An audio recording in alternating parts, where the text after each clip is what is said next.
I mean, if these people keep interrupting me, I'm never going to be done making videos, so that's that.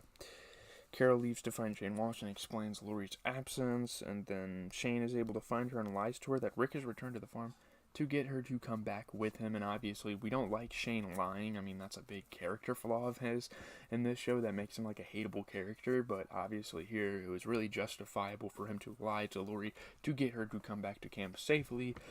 So now nothing bad happens to Lori. She's still alive. I mean, it's still up to Rick, Glenn, and Herschel to return back to the group safely. We will find out the fate of those guys later on.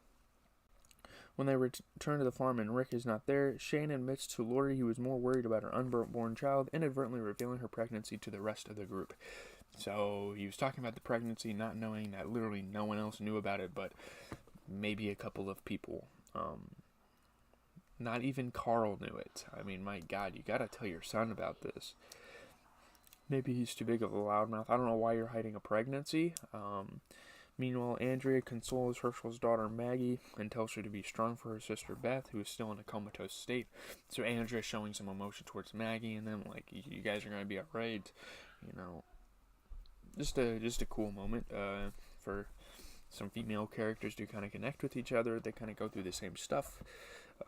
Yeah. In town, Rick, Herschel Green, and Glenn prepare to leave after shooting down Dave and Tony when a three-man search party arrives outside the tavern looking for Dave and Tony. Yeah, this is crazy. They're trying to leave and all of a sudden their search party shows up, like the group they're with, so it wasn't just these two guys. And remember, they had to shoot Tony and Dave. Rick tries to profess self-defense,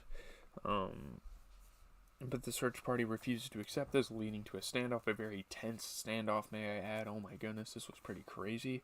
It's one of the crazy shoot-offs, or standoffs, because it's two fucking, like, different groups of humans, and it's not human against Walker.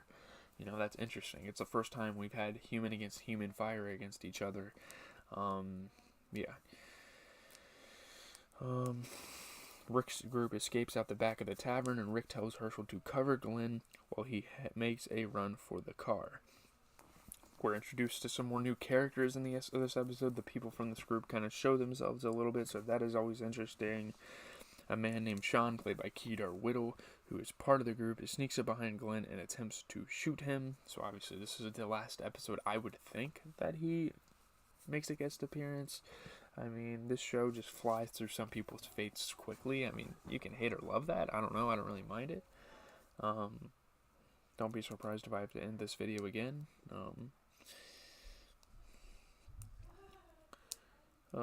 Herschel shoots and wound. Oh yeah, he starts crying out in pain.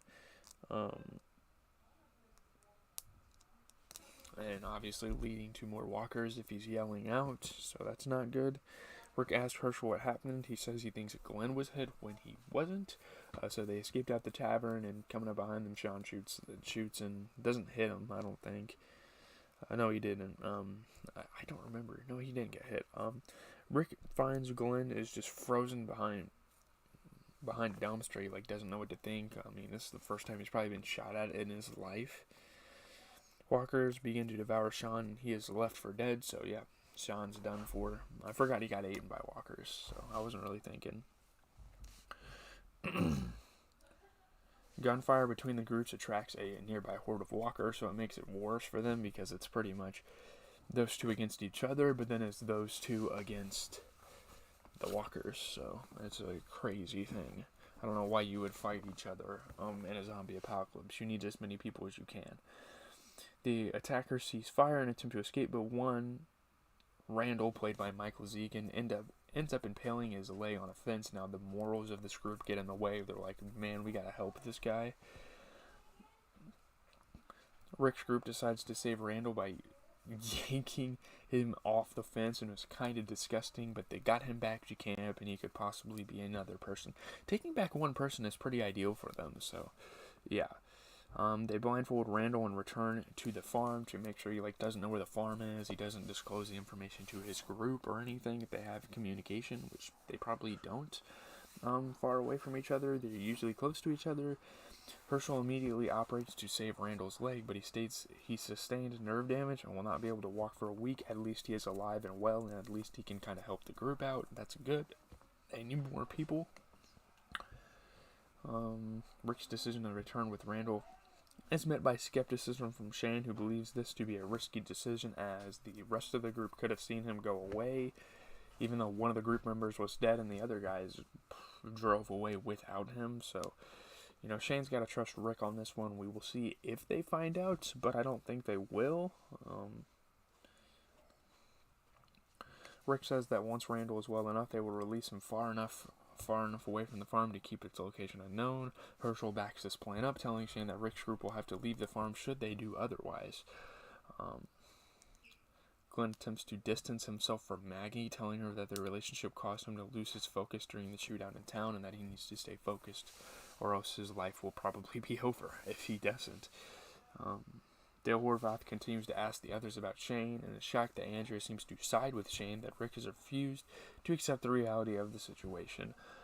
To be honest with you, if we're being realistic here, I think Andrea and Shane are fucking stupid. They're dumbass characters, characters I don't like at all. I'm gonna be honest, they're the most hated characters in the show, and it's a good reason for that. They are so ignorant about things, they don't accept anything, that the group does. They're literally in the minority, and it leads you to believe, obviously they're wrong, if the rest of the group believes that they're wrong.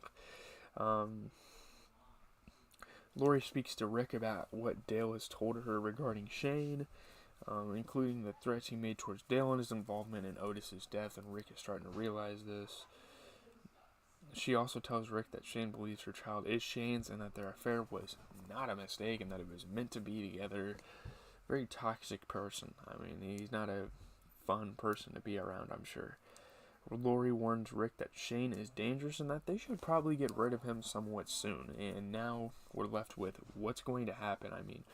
We're reaching the boiling point. Shane is ruffling a lot of feathers here. This episode's actually not going to be that long. This review of this episode is going to be the shorter one. There's not much to say. It's not really that much of a critically acclaimed episode.